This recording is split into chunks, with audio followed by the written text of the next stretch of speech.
Sleeper కోచ్‌లో birth length వచ్చేసి 1800 ఉండాలి. ఒక్క బర్త్ 1800 ఉండాలి. విడ్త్ వచ్చేసి 650 మిల్లీమీటర్స్ ఉండాలి. గ్యాంగ్‌వే అంటే సీటింగ్‌కి అదర్ రైట్ సైడ్ సీట్లకి, లెఫ్ట్ సైడ్ బర్త్‌లకి గ్యాప్ వచ్చేసి 450 మిల్లీమీటర్స్ డిస్టెన్స్ ఉండాలండి. ఇది గ్యాంగ్‌వే డిస్టెన్స్. దీనికి కాకుండా BS AIS 52 ప్రకారం నామ్స్ ప్రకారము ప్రతి వెహికల్ రియర్ ఇంజిన్ ఉన్న వాహనానికి ముందు యాక్సిల్, రియర్ యాక్సిల్ మధ్యలో రైట్ సైడ్ ఆఫ్ ది డ్రైవర్కి ఎమర్జెన్సీ డోర్ ఉండటము చట్ట ప్రకారము కంపల్సరీ. ఫ్రంట్ ఇంజన్ ఉన్న వెహికల్స్కి గ్యాంగ్వేకి ప్యారలల్గా వెనక సైడ్ ఎమర్జెన్సీ ఎగ్జిట్ ఉండాలి. అలాగా కొన్ని వాహనాలు పెడుతున్నారు. కొన్ని వాహనాలు ఏం చేస్తున్నారంటే ఈ ఎమర్జెన్సీ ఎగ్జిట్ దగ్గర వాళ్ళు అనాథరైజ్డ్గా సీట్స్ పెట్టేసి ఎమర్జెన్సీ ఎగ్జిట్కి అబ్స్ట్రక్షన్ కలిగిస్తున్నారు. ఇది కూడా ఒక రకానికి ఎమర్జెన్సీ యాక్సిడెంట్ అయినప్పుడు ఎమర్జెన్సీగా ప్యాసింజర్ ఎగ్జిట్ అవ్వడానికి అవకాశాలను తగ్గిస్తూ ఉన్నాయి. కాబట్టి ఇది కూడా ఒక కారణమే అవుతూ ఉంది. చట్ట ప్రకారము స్లీపర్ వెహికల్లో మొత్తము మినిమం ఏమంటే 2 ఎస్కేప్ ఎగ్జిట్స్ ఉండాలి. ఒకటేమో ఎమర్జెన్సీ ఎగ్జిట్ 2 యాక్సిల్స్ మధ్యలో ఉండాలి. ఒకటి మినిమంగా ఎస్కేప్ హ్యాచ్ రూఫ్ టాప్లో ఉండాలి. ఒకటేమో ప్యాసింజర్ డోర్ మెయిన్ ఎంట్రన్స్లో ఉండాలి. ఇవి మినిమము.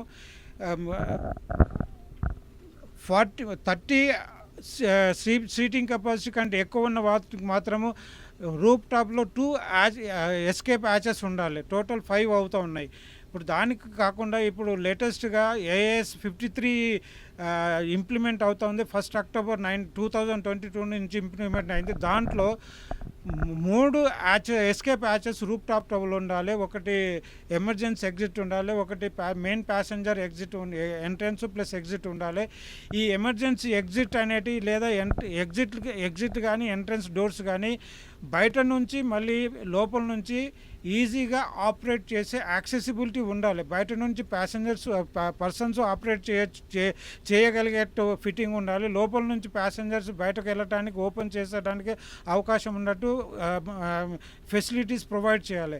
ఇవి ఏమవుతుంటే ఎమర్జెన్సీలో ఇవన్నీ ఆపరేట్ చేయటం వలన లోపల నుంచి వాళ్ళు ఆపరేట్ చేయకపోయినా కానీ బయట వాళ్ళు కూడా ఆపరేట్ చేయడానికి అవకాశం ఉంది.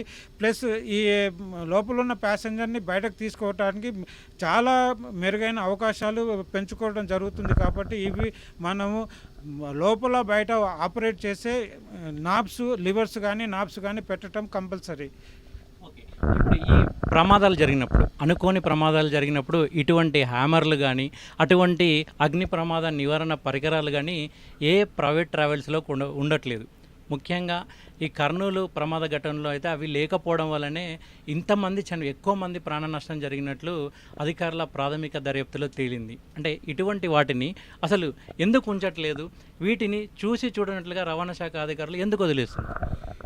ఇప్పుడు ఇది వచ్చేసి హ్యామరు. ఇది ప్రతి సీటుకి ఒక్కొక్క హ్యామర్ ఉంటుంది అన్నట్టు. ప్రతి సీటుకు హ్యామర్ ఉంటే ఇది ఎమర్జెన్సీలో ఏముంటుందంటే ఈ షార్ప్ పాయింట్తో గ్లాసుని కొట్టినప్పుడు ఈజీగా అవన్నీ గ్లాసులు బ్రిటిల్గా ఉంటాయి కాబట్టి పగిలిపోవటానికి అవకాశం ఉంది.